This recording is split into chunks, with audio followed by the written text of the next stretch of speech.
Baik, perkenalkan nama saya Valestinus Molo di 2011-0181. Jadi di sini saya akan menjelaskan proyek UAS dari manajemen rantai pasok. Di materi yang akan saya jelaskan mengenai makalah analisis manajemen rantai pasok di Jambu Mite, jadi kasusnya di Kabupaten Flores Timur. Baik, selanjutnya kita ke bab 1 pembahasannya proses bisnis dan reward. Baik, kita langsung ke bagian pembahasannya. Yang pertama itu proses bisnis dan ruang lingkupnya. Jadi kondisi pemilihan memegang peranan kunci dalam permasalahan yang terjadi di dalam sistem agribisnis ya Jambu Mite, bahwa sebagian besar tanaman yang digunakan dalam pengembangan Jambu Mite di Kabupaten Flores, kondisi ini juga tidak diimbangi dengan penyediaan benih unggul ya yang memadai, sehingga akses petani terhadap benih bermutu dari varietal unggul Jambu Mite sangat minim. Mulai dari tahap pembibitan, penanaman hingga distribusi kepada pelanggan, ada 8 varietas unggulan Jambu Mite dengan memproduksi lebih dari 1,5 ton per tahun, yaitu GI 336 R81 SM9 B02 Mikroriati, populasi protein MPF1 dan populasi ND MPE1 yang sudah dilepas. Untuk itu perlu meningkatkan kondisi rantai pasok benih unggul Jambu Mite sehingga menjadi kesinambungan antara penghasil benih, penangkar, dan petani sebagai konsumen. Selanjutnya ada teknik pemilihan supplier atau pasoknya dari Kabupaten Flores Timur yang merupakan rujukan benih dan pengembangan Jambu Mite di wilayah Nusa Tenggara Timur dalam rangka pembangunan industri pembenihan. Kabupaten Flores Timur ini mempunyai kebun induk ya atau kebun interest ya, kebun yang memiliki legalitas dari Dinas Perkebunan maupun Provinsi Nusa Tenggara Timur. Jadi dari wilayah di Provinsi Nusa Tenggara Timur ya, maupun di provinsi lain. Jadi jumlah pasukan benih ini tergolong besar ya, dari 12.000 kg di tahun 2017, kemudian 2.600 per tahun pada tahun 2008, dan juga 2.700 pada tahun 2019. Oke, selanjutnya untuk strategi rantai pasok yang dapat dipilih untuk melakukan pembelian kepada supplier itu, yang pertama searching, itu quality control standar mutu benih BPT Wilogili, pemanfaatan kebun induk sebagai sumber benih. Kemudian ada supply flow untuk manajemen stok biji Jambu Mite untuk benih, perbaikan itu penyaluran benih ke petani. Kemudian ada SOP pemeliharaan benih, pelatihan dan bimbingan teknis bagi penangkar petani di BPT dengan flow. Kemudian ada perencanaan pemetaan benih unggul, kemudian promosi benih terutama keluar NTT, customer service fokus terhadap kebutuhan dan keinginan petani, supply chain integration dalam peningkatan hubungan petani.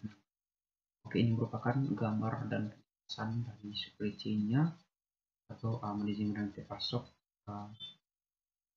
yang menunjukkan adanya rantai yang dimulai dari supplier sampai pelanggan. Oke, selanjutnya kita masuk ke manajemen transportasi dari dan distribusi yang digunakan, yaitu pertama ada pemasok ya. Jadi penjual gelondong itu dalam bentuk benih sangat menguntungkan bagi petani. Jadi harga jual jauh lebih tinggi sehingga gelondong untuk konsumsi. Sedangkan gelondong untuk keperluan benih harganya itu lebih tinggi. Dengan demikian itu jadi petani itu terpilih ya sebagai pohon induk membeli keuntungan dibandingkan dengan harga jual gelondongan yang diperoleh. Kemudian ada kebun interest, itu merupakan salah satu Kabupaten Flores Timur yang memiliki kebun Jambu Mite yang digunakan sebagai penghasil benih grafting. Kebun ini memiliki luasnya juga. Kemudian dari kebun kompulsif MPF1 ini dilihat dari merah dan kuning. Untuk menindaklanjuti saran tim penguji pelepasan varietas MPF1, maka untuk menjaga kemurnian benih pemerintah daerah juga berkontribusi dengan dinas setempat untuk membangun kebun induk komposit untuk varietas unggul jambu mete sehingga dapat diproduksi. Selanjutnya untuk rantai 1 dan 2 itu terdiri dari pemasok, penangkar benih, kemudian pemasok ke dinas perkebunan Poltim, dan masuk ke kelompok tani. Selanjutnya untuk rantai 1, 2, dan 3 itu terdapat 3 pola, itu pemasok, penangkar, kelompok tani. Dari yang ke B itu pemasok dinas perkebunan ke kelompok tani, lalu penyaluran benih jambu mete kepada kelompok tani yang diperoleh dari dinas perkebunan sehingga bentuk benihnya itu dalam bentuk gelondong. Kemudian untuk pemasok kelompok tani, petani, dan dengan pola ini akan memperoleh benih siap tanam dalam bentuk polybag sehingga benih ini kemudian diangkut oleh masing-masing petani ke kebun untuk tanam. Jadi pemasok penangkar dari Disbun Poltim ya, tingginya permintaan jambu mete ini Kabupaten Flores umumnya difasilitasi oleh Dinas Perkebunan. Sehingga rantai 1, 2, 3, dan 4 ini meliputi pemasok, penangkar, dan juga perkebunan itu diperlukan kelembagaan rantai pasok ini sehingga sistem kerjanya sistematis.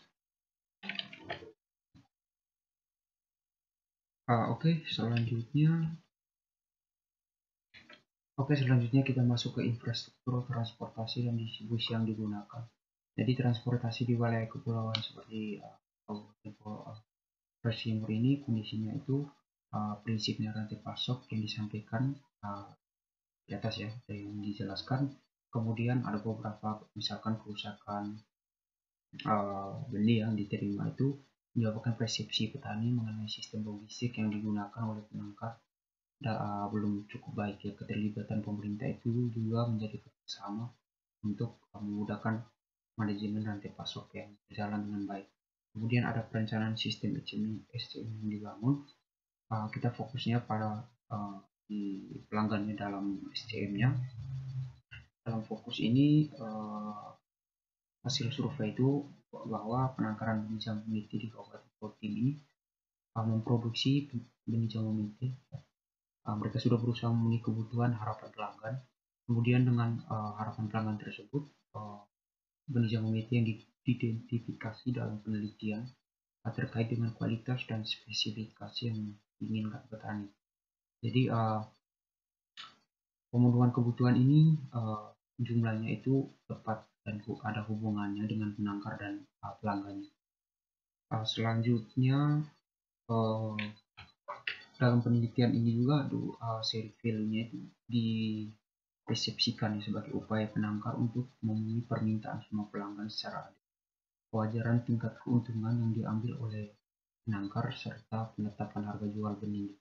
Jadi kesamaan persepsi itu antara penangkar dan petani itu lebih cenderung disebabkan implementasi sistem manajemen yang mutu sehingga efektif. Penangkar merasa bahwa mereka sudah menghasilkan benih jambu mete dengan kualitas yang baik.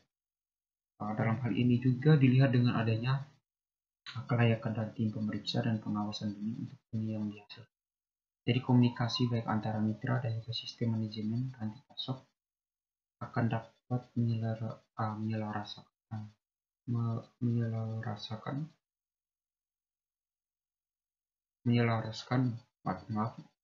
kepentingan, tujuan, dan masalah yang mereka hadapi dalam menjaga hubungan dengan pelanggan terutama petani dengan komunikasi dan juga keterbukaan sehingga menerima kritikan dari saran sehingga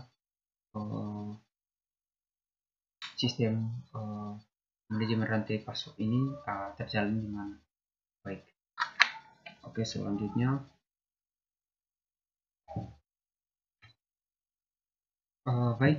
jadi kesimpulannya bahwa Kabupaten Flores Timur ini sudah dijadikan sebagai rujukan benih unggul jambu mete di sekitar setelah dilepasnya varietas unggul MPF1 sebagai varietas unggul spesifik lokasi oleh Menteri Pertanian sehingga wilayah ini sangat berpotensi sebagai produsen benih unggul jambu mete untuk program pengembangan jamu mete yang akan pemasok utama benih unggul jamu mete ini berasal dari BBT benih dalam bentuk gelondongan, di mana benih ini dihasilkan belum disertifikasi, sehingga butuh benih dihasilkan ini masih sangat rendah. Kemudian kondisi pembenihan ini memegang kunci dan permasalahan dalam sistem agribisnis jamu mete, sehingga dipersepsikan bahwa sebagai upaya penangkar untuk memenuhi permintaan semua pelanggan itu secara adil, kewajaran tingkat keuntungan yang diambil penangkar itu, serta menetapkan harga jual. Oke, baik, itu saja penjelasan saya mengenai UAS ya dari mata kuliah manajemen rantai pasok. Mohon maaf bila penjelasan saya ini kurang jelas. Itu saja penjelasan saya. Sekian dan terima kasih.